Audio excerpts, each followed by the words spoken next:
Hello everyone, welcome to Global Government News.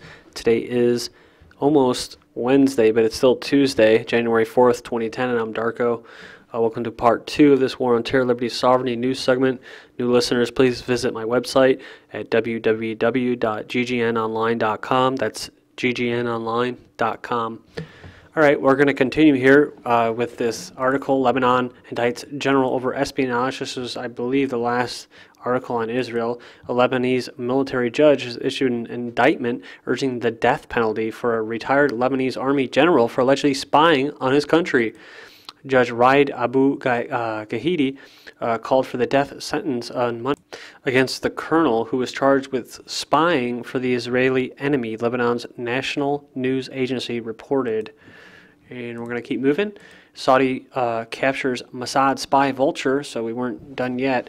This says a tagged Israeli bird found in Saudi Arabia has raised speculations that Israeli spy agency Mossad is training birds for espionage in the region. The vulture with identification code of R65 was found in the rural area of Saudi Arabia wearing the transmitter and a leg bracelet wearing the words Tel Aviv University. Wow. Israeli Daily Haaretz reported Tuesday. It was captured near the home of a sheikh in the community of Hayil in Saudi Arabia. And Saudi residents and local reporters, however, say it seems to be a Zionist plot. So, another story about birds, weird stories. 63% of Americans oppose war in Afghanistan. Opposition to the war in Afghanistan is at an all-time high, with 63% of the public now opposed to U.S. involvement there, according to a new CNN Opinion Research Corporation survey. Just 35% of the survey respondents say they still support U.S. involvement. More civilians killed in Afghan war. Bombings and shootings have killed at least 5 civilians in separate incidents in western and northern Afghanistan. It says 700 NATO soldiers killed in 2010. New firefights. A coalition patrol fought off an insurgent attack in mountainous eastern Afghanistan Tuesday. This is from December 28th, so just so you know, on a day when 2 servicemen were killed in the country's troubled south, bringing the death toll for foreign troops in the country 2010 to 700, according to an AP count. Next up, Commander, U.S. can't seal Afghan-Pakistan border. It says here there's no practical way for U.S. troops to seal Afghanistan's vast border with Pakistan and stop all Taliban fighters from slipping through, so they are focusing on defending vulnerable towns and fighting insurgents on Afghan soil, a U.S. military commander said on Tuesday. So we move here. 82% of U.S. casualties in Afghanistan in 2010 occurred in provinces bordering Pakistan. So that's the new front. Basically, Iraq, they were done with that. They built the biggest, largest, I believe it was an embassy, but let's just say a base in Iraq, in the world. And then they moved to Afghanistan, and they're talking about building permanent bases. So now we're moving on to Pakistan. Eventually, they'll have permanent bases in Pakistan. And if you have been following the news lately, or just been paying attention to some of my videos I've been posting the past 6 months or so, you'll know that the Pakistanis do not want the United States or the West or any other country inside their country. They want them out. I'm not speaking on behalf of every single Pakistani. I'm just saying that from what I've read, the majority of them do not want any of us in their country at all. And yet they're going to have a big honking base built with your tax dollars that were stolen from you, and to shove it in their face, and so they can see that they have been conquered. And we're going to move on here. U.S. stepping up fight on Afghan smuggling, and Janet Napolitano, the dictator for, or the little czar for the Homeland Security Department, the United States Homeland Security Secretary, says Saturday that her department planned to triple the number of agents in Afghanistan to train border and custom workers, an effort that is partly aimed at curbing the smuggling of cash out of the country. Smuggling of cash out of the country. So, and of course you have our intelligence agencies and our military protecting the poppy seeds and all that. I'm not saying that they shouldn't be able to grow that or sell it. I'm just saying that's what's happening. Afghan violence to rise in 2011. Oh, that sounds good. Looking forward to it, right? The U.S.-led alliance has warned that violence levels in Afghanistan are set to increase in the new year after 2010 became the deadliest year in the 9-year-old occupation of the country. That's right, after they were supposed to be leaving Afghanistan They're talking about building permanent bases. Also, they're not going to be leaving until they're going to look to be leaving at around 2014. So just wait another 3 years. We'll still be in Afghanistan. I mean, it's totally ridiculous. I don't know how they're getting away with this, except for maybe because they don't have a draft, and it's not like Vietnam as much. I mean, it's definitely a worthless, pointless war. But I'm just saying, you know, I don't understand how it can keep going. I mean, this is really getting sick. But the war on terror is just, I guess it's just part of the never-ending wars, kind of like that was written by Orwell and that. Just constant battles and wars in the Mideast and that part of the area and Africa. And the military-industrial complex surrounding it, basically just profiting. And, of course, eugenics being carried out by the people that are being killed. And all those people in Iraq who, you know, have all these birth defects now because of what's going on. You know, that's going to take generations for that DNA to heal and for those people to become healthy again. Ain't going to happen, guys. Sorry. So that's why it sucks. Once it's, you know, once it happens, once they go and they do all this stuff, it's so hard to go back to how it was. So 2010 was by far the deadliest year for the U.S. troops in Afghanistan. 1 American killed every 18 hours. Got a lot of news to cover. So, Senator proposes permanent U.S. bases in Afghanistan. I already talked about that. U.S. to stay in Afghanistan forever. So there you go. The senior Republican senator has suggested that the U.S. should devise a plan to permanently keep American troops in war-ravaged Afghanistan.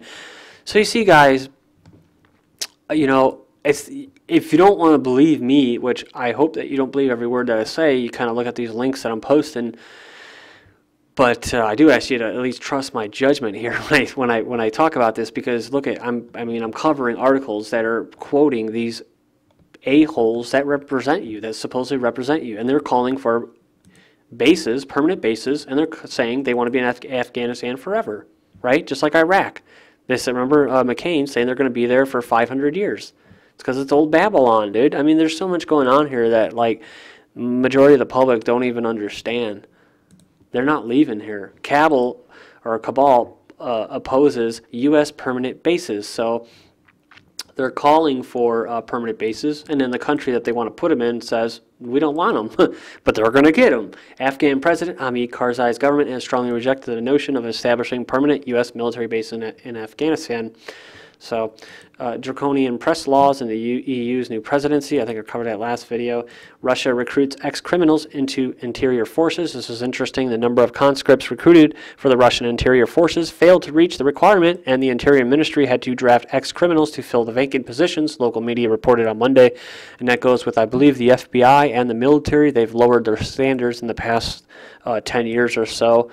I noticed that in the Marine Corps, some of they call them shitbags, part of my French, but you get to see more and more shitbags coming into the Marines. When I was in, I went in and I signed up in 97, and I went in what was it, end of 98 or 99, and I got out in 04, and by the time I was leaving, you can tell the quality of Marines that were coming through were not as good as what you know, the people that were going in with me, basically. And I'm not, you know, just saying good old me. I'm just saying that it's kind of something that I noticed, and that's why, because they're lowering the standards. So, and says here, Iraq dad kills daughter linked to al-Qaida when police came hunting for a 19-year-old woman that they believed had been recruited by al-Qaida to be a suicide bomber in the town north of Baghdad. They found that she had already been dead, slain by her father, who told police he strangled his daughter out of shame and then cut her throat. So there you go.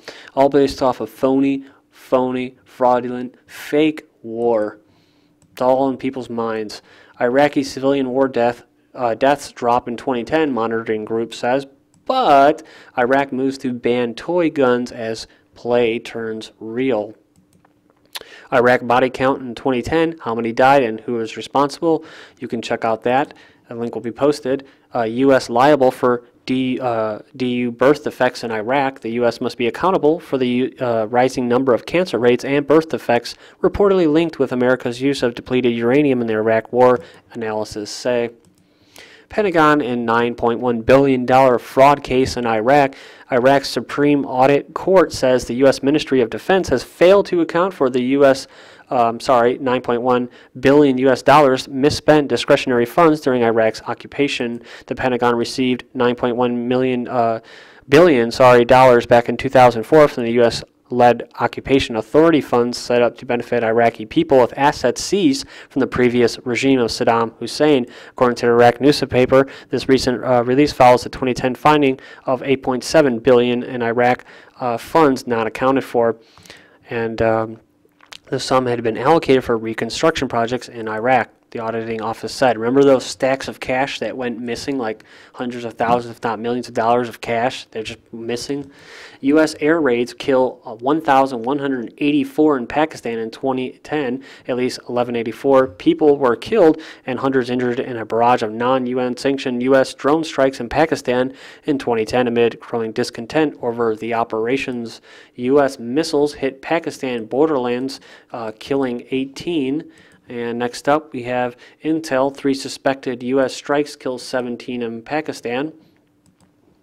U.S. missiles kill 8 in northwest Pakistan. Unauthorized U.S. drone attacks kill 15. At least 15 people have been killed in the latest spate of non-UN sanctioned U.S. drone attacks in Pakistan's northwest Waziristan region along the Afghan border. IMF pressuring Pakistan over loan. Give us your money. International Monetary Fund will not release billions of dollars in loan to Pakistan unless the country undertakes urgent economic reforms. In other words, receivership. Troubled Pakistan faces ruling coalition collapse. Next up, massive anti-U.S. rally held in Karachi. So I was telling you, Pakistani protesters have once again taken to the streets calling for the release of Afi Siddiqui, or I'm not sure if I pronounced that right as Siddiqui, but a female Pakistani scientist sentenced to 86 years in prison in the U.S. Tens of thousands of people chanted anti-U.S. slogans and burnt several effigies of U.S. President Barry Sotomayor or Barack Obama in the southern port city of Karachi. Afi's son, Ahmed, marked 2011 as the year for freedom for his mother by lighting Asia's largest torch, a Press TV correspondent reported on Monday. And keep moving. 2010, deadliest year in Mexico drug war. Mexico's criminal gangs and drug cartels have killed more than 15,000 people in 2010, making it the deadliest year despite government's crackdown on organized crime. Well, like I said, the government is the cartels, so they're not going to crack down on themselves, right? Doesn't make any sense. Drug cartel purportedly offers 1 month truce. So there you go. Oh, we're going to stand down. See, we're going to stand down. A letter purportedly signed by La Familia drug cartel announcing a 1 month truce circulated Sunday in the western state of Michoacan. Not really sure what the heck that was. AP exclusive. Mexico says its troops killed U.S. man. And gunman kills 3 in Mexico, including 13-year-old boy.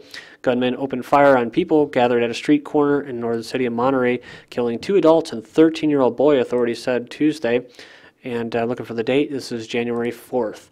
AP exclusive. Iran invites EU others to nuke sites. Iran has invited Russia, China, the EU, and its allies among the Arab and developing world to tour its nuclear sites in an apparent move to gain support ahead of a new round of talks with the 6 world powers.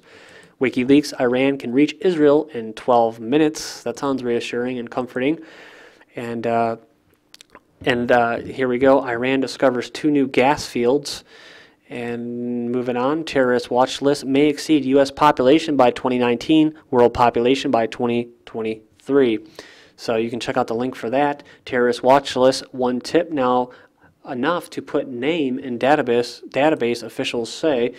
Cops' use of illegal steroids a big problem. Look at this, it's funny. The badge in a steroid-filled syringe. It's not the typical image most have for the abuse of performance-enhancing drugs, but is more within law enforcement get nabbed in steroid investigations nationwide. Observers say that usage levels among police officers could rival the seediest patches of the pro sports landscape. And you want to know my opinion? Well, why? Well, this is society. We're not free anymore. We're slaves. And these political law enforcement officers, they call them police officers, they're not peace officers, they enforce political law. They are muscle, and they're not very strong mentally, they don't have very strong morals, I think. So they need to be all physical, and that's what I think. This is GGN, and